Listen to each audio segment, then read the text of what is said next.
Hola, ¿qué tal? Muy buenos días, buenas tardes o buenas noches a todos los que nos están viendo y desde donde nos estén viendo. Estamos en un capítulo más de Asia Café y Cha. Hoy tenemos un capítulo enfocado en expertas en Asia y tenemos como invitada a Cintly Cárdenas o Cintly Ayesa Cárdenas Barajas, su nombre completo. Es un gusto tenerla con nosotros, somos colegas y amigas, hemos trabajado juntas y pues también es un gusto que nos presente hoy su experiencia, su carrera, su investigación. Bienvenida, Cintly, a Asia Café y Cha, y nuestra primera petición es que por favor te presentes de la forma que mejor te parezca, ¿no? Sobre tu experiencia, tus temas de investigación, la labor de docencia que has hecho, etcétera. Muchas gracias, Mónica y doctor Aro. Es un gusto estar aquí en este espacio y muchas felicidades por su podcast, por este espacio de Asia Café y Cha. Y pues nada, muchas gracias por invitarme. Yo soy Cintly Cárdenas, ya lo habías comentado. Mi formación es de internacionalista. Soy licenciada en Relaciones Internacionales por la Universidad de Colima y maestra en estudios coreanos por la Universidad de Corea, en Corea del Sur. Y también tengo estudios de doctorado en Ciencias Sociales con área de concentración en Relaciones Internacionales. Básicamente esa es mi formación académica. Y actualmente me dedico a la docencia y ya casi en menor medida a la investigación. Soy docente y soy coordinadora de la licenciatura en Relaciones Internacionales de la Universidad Autónoma de Querétaro. Y bueno, mi trabajo en investigación ahora mismo se centra en la península coreana, pero sobre todo enfocado o alineado a las relaciones internacionales.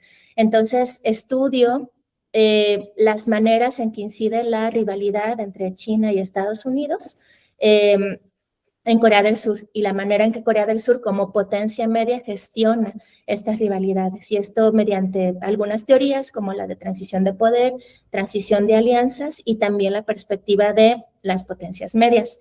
Y lo que hago aquí es intentar descentralizar esta mirada tradicional de las relaciones internacionales, de las políticas de poder entre potencias, demostrando, pues sí, que hay países que pueden posicionarse frente a las grandes potencias utilizando recursos, alianzas y soft power, como el caso de Corea del Sur.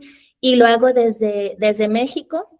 Considero que estudiar Asia en general, Corea del Sur en particular, son laboratorios cruciales para entender el presente y el futuro global.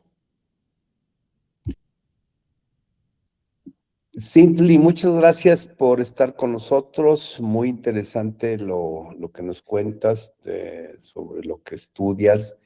Y obviamente, pues que hayas tenido la experiencia de estar en Corea, eso cambia la visión que uno tiene de los temas que estudia. Y conforme va pasando el tiempo, pues uno se va especializando. Pero no obstante, pues esta especialización siempre hay temas que le llaman la atención, uno está viendo que hay por ahí o cree uno que hay otros temas que son, pues, por lo menos tan importantes como el que nosotros estudiamos. En ese sentido, Cintly, nos gustaría que nos platicaras qué temas crees que son muy importantes para estudiar sobre Corea, pues, como decías al final, desde México.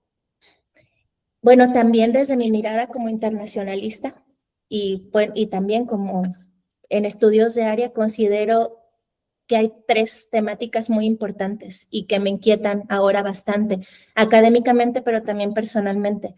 El primero es el estudiar los conflictos actuales, sus matices y los impactos de la tecnología que tienen en estos conflictos. Como vemos, hay una proliferación de conflictos en Ucrania, Europa del Este, pasando por Israel, Irán, en Asia Occidental, Sudán, el Congo.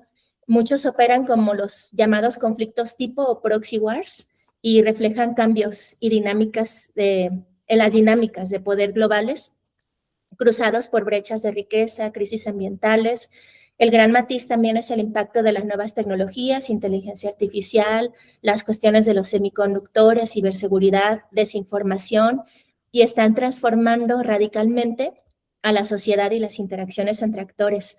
Ese me parece que es un gran tema. El otro es el ascenso de nuevas potencias y la urgencia de estudiar Asia en su conjunto, porque muchas de las potencias emergentes actuales están justamente en la región de Asia. Entonces ya no podemos entender la gobernanza global sin analizar la interdependencia, las tensiones, las alianzas entre principalmente China, India y ahora pues también el noreste asiático, ¿no?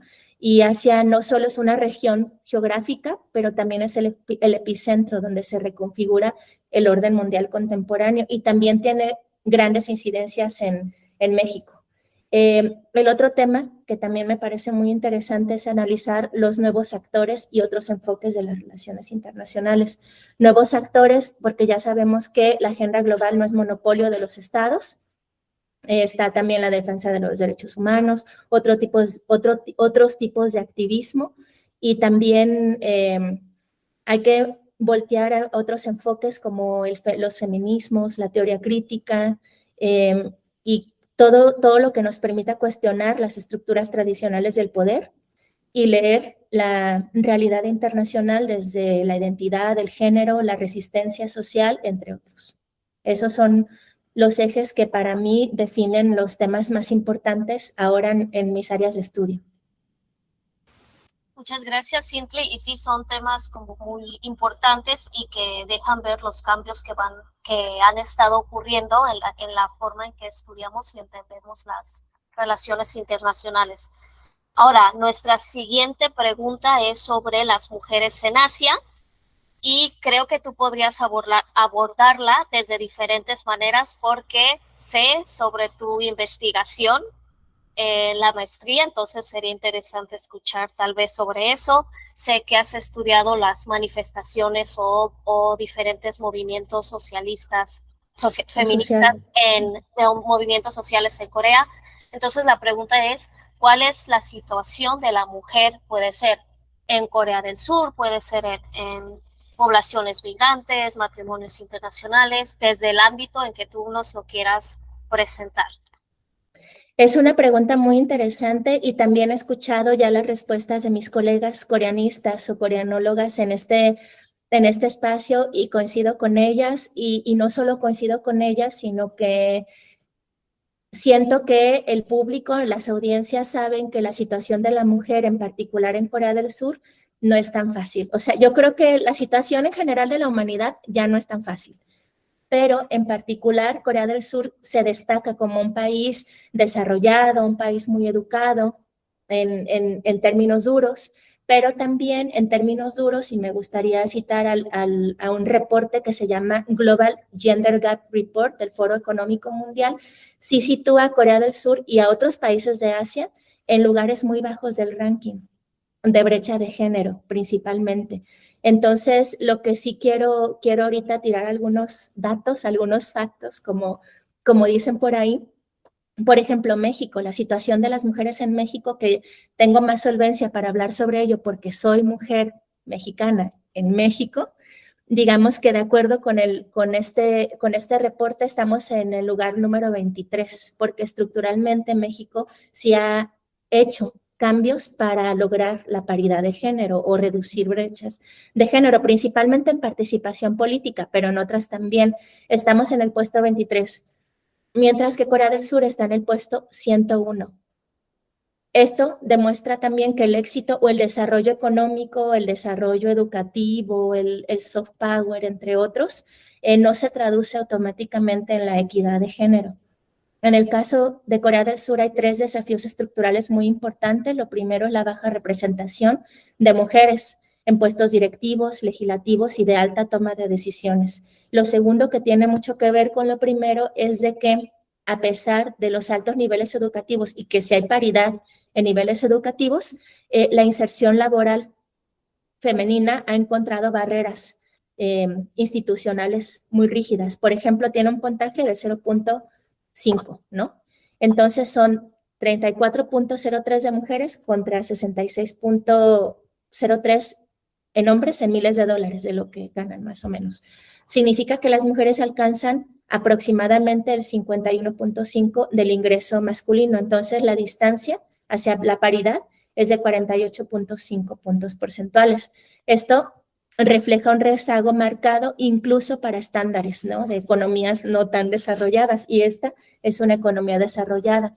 Y lo otro que también se relaciona es la crisis demográfica, porque estas altas exigencias del mercado de trabajo, la falta de corresponsabilidad en el hogar, lleva a que muchas mujeres pospongan o decidan no casarse, no tener hijos, y entonces ya también en datos duros, el país tiene tasas de fertilidades muy bajas. Creo que es la más baja del mundo. Entonces, esta situación de números y de brecha de género evidencia por qué sí es muy necesario estudiar, en este caso, las potencias desde un enfoque integral.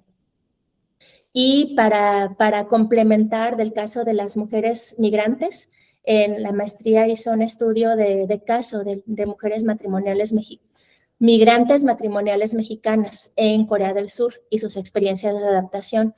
Básicamente, entrevisté a mujeres casadas por un poco más de 3 años con coreanos, mujeres mexicanas casadas con coreanos, y los retos que tuvieron para adaptarse a la vida en Corea del Sur. Y ciertamente varios de esos retos se centraron en la situación de género, porque en las mujeres, muy similar aquí a México, recae esta función de ser las que atienden, ¿no? Las cuidadoras, las que cocinan en los días feriados importantes en Corea, las que cuidan a los niños, las que atienden al marido. Entonces, muchos de estos choques culturales que tuvieron fueron sobre todo, y de adaptación, fueron sobre todo con las familias del esposo. Esto también atravesado por estas... Corea del Sur no es un país muy abierto a la diversidad, en el sentido, pues, a otras nacionalidades. Entonces, sí, y menos mujeres, ¿no? Entonces, la situación de las mujeres, en este caso, en mi estudio de maestría, de las migrantes mexicanas, migrantes matrimoniales mexicanas, sus experiencias de adaptación no eran muy distintas a las otras migrantes matrimoniales del mundo, ¿no? Como las coreanas, étnicamente, más bien chinas, étnicamente coreanas, las del sureste asiático, de Asia Central. Lo que sí vi matices es que, pues, por ser mexicanas, pues también tenían otras maneras de responder, ¿no? O de adaptarse al país, hasta que pues ya ahora ya están bien adaptadas, ¿no? Pero también eso, digamos que se abrieron las puertas para que también sus familias las conocieran. Además, hay varios matices porque ya son mamás. Es muy diferente estar solo casada con coreano que ya ser mamá. Entonces sí, es interesante, pero sí en cuestiones de datos duros, las brechas entre mujer, hombre en Corea del Sur sí están muy marcadas, sobre todo en lo laboral. Muchas gracias, Cindy. Sí me está acordando, ya se me había olvidado que habías trabajado eso, es un tema muy, muy, muy interesante. Llegamos a la parte que más me gusta, que no sé, esta pregunta no siempre la hago yo porque nos la repartimos, pero lo que nos gustaría, Cindy, es que compartieras con nosotros y con quienes nos ven 1, 2 libros, los que tú quieras, ya sea estrictamente de tu disciplina o una novela, lo que tú quieras, por favor. Me gustaría recomendar un libro académico y un libro no académico, una novela. El libro académico, y a lo mejor voy a sonar muy nacionalista, no sé, pero es un libro, no participé, pero sí están varios colegas, entre ellos la doctora Mónica, que es el de Los Olvidados de Eurasia. Me parece una iniciativa loable para la Academia Mexicana, porque aborda casos de mesorregiones que casi no se estudian, o de países más bien que casi no se estudian aquí, de Europa del Este, del Cáucaso, de Asia Central y del sureste asiático. Es una visión multidisciplinaria, explican cómo el devenir de varios países, como Timor-Leste, Nepal, Tayikistán, o sea, países que aquí en México ni siquiera topamos, como se dice por ahí, se explica cómo el devenir de estos países impacta al sistema mundo en su conjunto, especialmente en el contexto tan complicado que vivimos, ¿no? En cuestiones de pandemia, en conflicto Rusia y Ucrania. Es un texto muy bueno porque cada capítulo funciona por su propia cuenta y puede leerse por separado, además de que me consta el rigor, la dedicación que pusieron los autores al proyecto, así se llama, Los Olvidados de Eurasia, aproximaciones desde México, me parece que aportaciones desde México. Me parece muy valioso. Y el otro libro se llama El Consultor, me sorprendió mucho, también es una crítica al mismo sistema. Ahorita les digo quién lo escribió, pero me impactó y habla sobre, es una crítica social también al sistema en el que vivimos. A ver, El Consultor es una, ahorita les digo.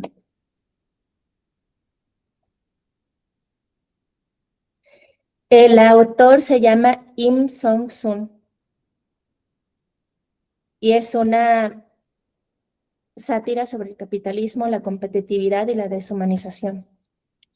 Entonces también se las recomiendo.